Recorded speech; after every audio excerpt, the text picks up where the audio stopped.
handcuff my little sister and my niece.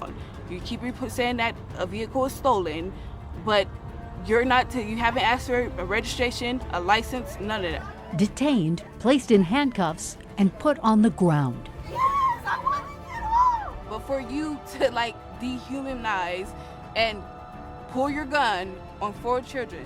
Tonight, a terrified and angry mother speaks out after police mistake her family for driving a stolen car. To hear 4 kids scream my name like that is the most heartbreaking thing ever. What the interim police chief has to say and what led up to this incident caught on video. Plus, on a mission to crack down on businesses not following the rules. It's hard to always keep tabs on everyone. A bar shut down over the weekend by local health leaders say they feel like the rules are taking them down. The Aurora Police Department now at the center of a new controversy. Officers putting a family in handcuffs, mistakenly thinking they were in a stolen car. They were not. It is just the latest in a string of controversial decisions made by Aurora police officers. And tonight, just as we hear from that horrified mother, in the last 5 minutes, we learn Aurora has named a new police chief. Vanessa Wilson is the new chief. She's been working to address this incident along with the growing calls for changes in policy, transparency, and accountability. Denver7's Addie Guajardo joins us live tonight. Addie? Well, Shannon, the Aurora city manager is recommending Vanessa Wilson. They're still having to make that final decision on the next interim police chief. He addressed it today, saying that she has taken on head-on some big issues, including firing those officers who mocked the death of Elijah McClain. There has been a lot of backlash from that firing. We heard the Aurora Police Association called her unfit for the job, but today we're hearing a different story. Wilson has been with the Aurora Police Department 23 years. And today, just 30 minutes ago, I want to read this to you before we launch into our story today. She released a statement on behalf of the Aurora Police Department apologizing for a family that was wrongly targeted and held at gunpoint. We have that story. There's kids.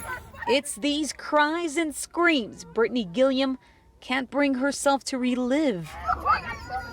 That's terrifying. As a parent, that's heartbreaking. Gilliam says she was searching for an open nail salon while sitting in a parking lot on Bucklet and Iliff in Aurora. And she's screaming like, hey, auntie, the police. When officers pulled up from behind. They got their guns on us. Gilliam was in the SUV with her 6-year-old daughter, 12-year-old sister, and 2 nieces, one 14, the other 17 years old. Police say a license plate reader alerted them the SUV was stolen. You keep saying that a vehicle is stolen, but you haven't asked for a registration, a license, none of that. Gilliam was detained and her sister and niece were handcuffed on the ground. The whole point of you being a police officer is protect and serve for the people. You did not protect and serve. You put a gun on 4 kids. It turns out the stolen vehicle was actually a motorcycle, not Gilliam's SUV. Both vehicles share the plate number, but they were from different states.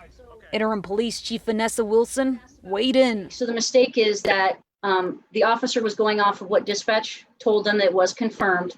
So he was acting in good faith that was confirmed. 2 officers apologized, but Gilliam says the damage is done. I don't accept the apology. No, I don't want to hear that apology. A traumatic situation, she says, changed her daughter's perception of police. I hate cops. That's exactly what she said. They had guns drawn on kids. Aurora police say it's part of their unwritten policy to pull a gun during a high-risk stop. At what point was it high risk when you just barely pulled your gun out? Gilliam is now calling for change. Get a new damn policy. Now, Good Morning America will also be having another story on Gilliam tomorrow morning if you want to tune in.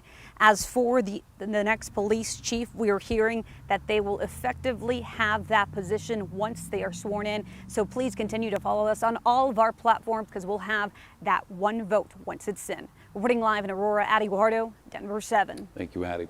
The man accused of shooting at a Jeep during the Elijah McClain protest late last month at I-225 has now been charged with 8 felonies, including attempted murder. Those bullets reportedly hit 2 bystanders. They survived. One was shot in the leg, the other shot in the head. According to court records, 23-year-old Samuel Young fired shots toward the Jeep as it drove through a crowd near East Alameda on July 25th. He later turned himself in. Now he's also facing charges of first-degree assault and assault with a deadly weapon. Today, the state added more than 250 coronavirus cases to the count, bringing the state total to nearly 48,000. There are currently 308 hospital beds in use.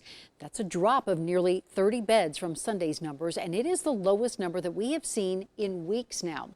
And Denver health leaders are now on the hunt to find businesses that are violating public health orders. At least 20 businesses were cited over the weekend. They either violated social distancing guidelines, mask guidelines, or were serving alcohol after 10 p.m. Denver7 Sloan Dickey spoke to one bar owner who was forced to shut down, and he admits it's hard to keep tabs on everyone.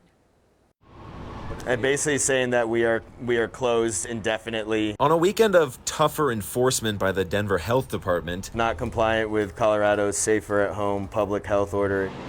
some bars across the city shut down.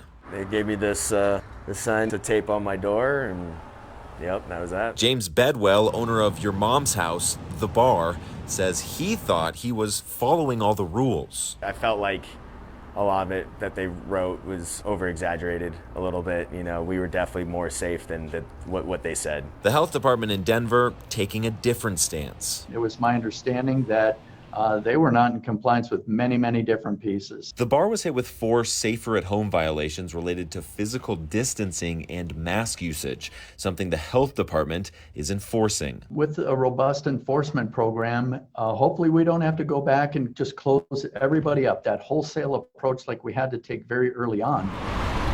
The city is increasing safer-at-home enforcement in response to an increase in the spread of COVID-19. Over the weekend, 20 businesses were ticketed. 3 bars were shut down. Cases have been going up the last few weeks. Now we're seeing them tailing off in the last few days, but we have to be careful. The owners of Your Mom's House bar say they tried their best. Basically, we'll continue to have all our tables and stools more than 6 feet apart. He says no entry beyond this point without face covering. But the rules are the rules. We'll do our best to ensure a safer environment, just be more strict about it. Now, the health administrator I spoke to said that bar owners should check with covid19.colorado.gov to review those regulations. There's a lot of them, but they say it's necessary to stopping the spread. Now, as for these bar owners, they say they're going to reapply with the city so that they can reopen safely. Reporting live, Sloan Dickey, Denver7. Thank you, Sloan. Now, we still don't know the fate of more than 24 fall school sports, and the Colorado High School Activities Association commissioner says she is fighting to get the high school experience back. Commissioner Rhonda Blanford Green says state guidelines limit the number of people in the field, so no cheerleaders, no dance teams, no bands, no fans, no parents in the stands. And she's working with state leaders to change that. Of course, we are still waiting on the state's decision on whether they'll approve a variance to loosen some of those restrictions. And tonight there is a change.org petition circulating on social media to push CHSAA and the state to allow students to play. At last check, more than 9,000 people signed the petition, and we know of at least one high school player who is thinking about moving to another state if he can't play his senior football season here in Colorado. The Summit County Sheriff's Office has sent a cadaver dog to Chatfield Reservoir tonight to search for a missing 18-year-old. The teenager was swimming with a friend on Friday when he went missing in the water. The friend survived.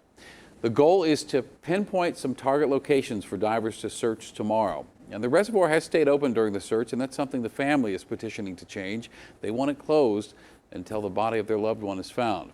Well, today, search and rescue jet skis were used to monitor the search perimeter. And today marked the deadline for groups to turn in signatures to get an issue on the November ballot. Already it's looking like it's going to be a packed ballot. 7 questions have already been approved. 4 more are going through the signature verification process. The ones approved so far include a ban on abortions after 22 weeks, a measure to reintroduce gray wolves to Colorado, a referendum to repeal the state's national popular vote law, an effort to reaffirm that only U.S. citizens can vote in elections, a uniform nicotine tax, a repeal to the Gallagher Amendment, and more could be added.